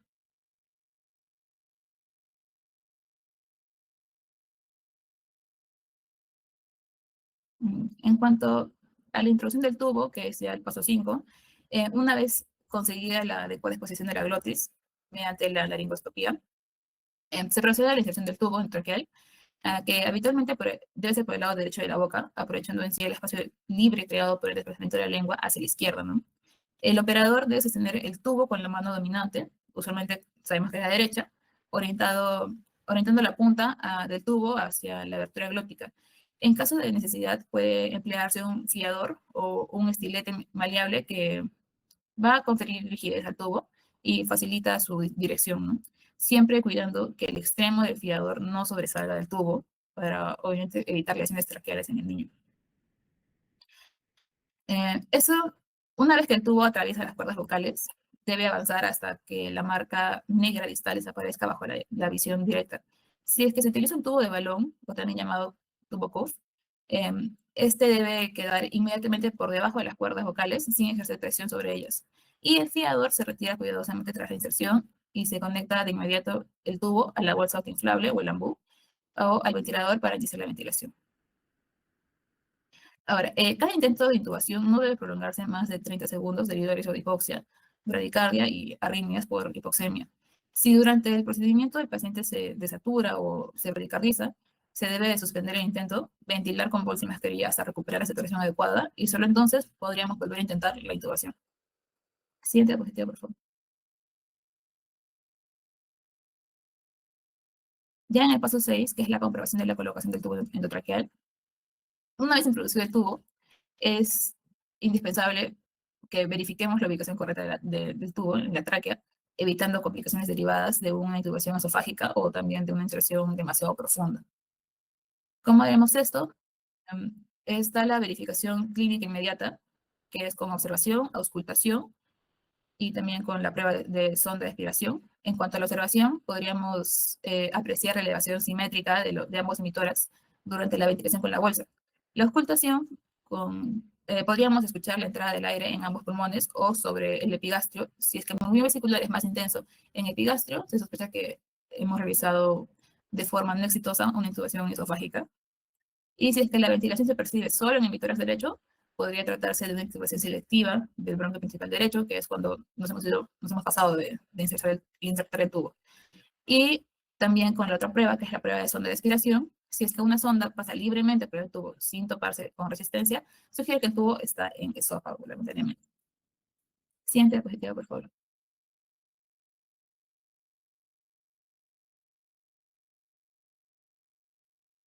En cuanto a la fijación del tubo, sabemos que es un paso fundamental para asegurar la estabilidad de la vía aérea tras una intubación exitosa. Y bueno, una fijación deficiente puede provocar desplazamiento del tubo o una extubación accidental, o también una intubación selectiva de un bronquio principal, o incluso también complicaciones especialmente peligrosas en pacientes pediátricos debido a su menor reserva respiratoria o mayor vulnerabilidad a la hipoxia. En cuanto a la intubación orotraqueal, el tubo debe posicionarse en la comisura labial, nunca en línea media, ya que esta posición reduce el riesgo de lesiones por presiones en los labios o encías. También nos facilita el acceso a la cavidad oral para aspiraciones o manejo de secreciones y permite una sujeción más estable ante movimientos del paciente. La fijación se realiza con esparadrapo, que es una cinta adhesiva hipoalergénica en forma de H, también con una venda adhesiva o gasa elástica cuando la piel es sensible o existe sudoración excesiva. Y en cuanto a la técnica, como punto número 1, debemos limpiar y secar bien la piel perioral para favorecer la adherencia, luego colocar el tubo en la comisura labial, luego aplicar el esparadrapo en forma de H con las barras centrales fijando el tubo y la tira lateral ancladas en las mejillas. Luego podríamos envolver el tubo con la cinta en espiral ascendente en lugar de superponer vueltas, ya que las secreciones del niño pueden despegar las capas si es que se coloca sobre otra, ¿no? Y por último, confirmar que el tubo quede firme, pero sin compresión excesiva. Siguiente diapositiva, por favor.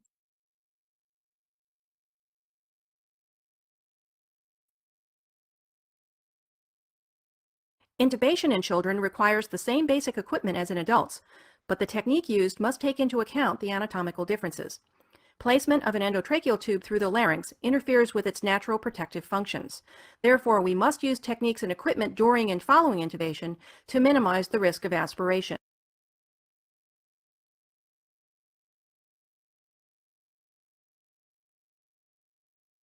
Bueno, ya para finalizar, vamos a hablar sobre la discusión, conclusiones y algunas recomendaciones. Con respecto a la discusión, los procedimientos invasivos en pediatría comparten principios comunes, como es la indicación clínica clara, una evaluación de riesgo-beneficio, la preparación del paciente, la competencia del operador y las medidas estrictas del control de las infecciones. La evidencia reciente va a enfatizar que el uso de las técnicas asépticas, la importancia de minimizar intentos y evitar los procedimientos innecesarios, así como la integración de las ayudas, nos ayuda a aumentar la seguridad y la eficacia. En emergencias, el acceso intraóseo se consolida como un método rápido y seguro cuando el acceso venoso no va a ser posible, ofreciéndonos una alternativa con altas tasas de éxito en neonatos, en lactantes y también en niños. Para procedimientos diagnósticos neurales, se recomienda limitar el número de intentos y emplear posiciones y las agujas apropiadas para reducir la función traumática y las complicaciones. La prevención frente a las infecciones asociadas a los dispositivos van a depender tanto de la técnica de inserción como también pues del mantenimiento, como es el lavado de manos, la técnica aséptica durante la inserción, el cubrimiento con apósitos oclusivos y una revisión diaria de la indicación para poder retirar el dispositivo cuando sea necesario. Las recomendaciones ya para el sondaje vesical y el manejo de drenajes insisten en sistemas cerrados y lubricados con una asepsia en la inserción para poder así reducir las infecciones del tracto urinario asociadas al catéter. Siguiente, por favor.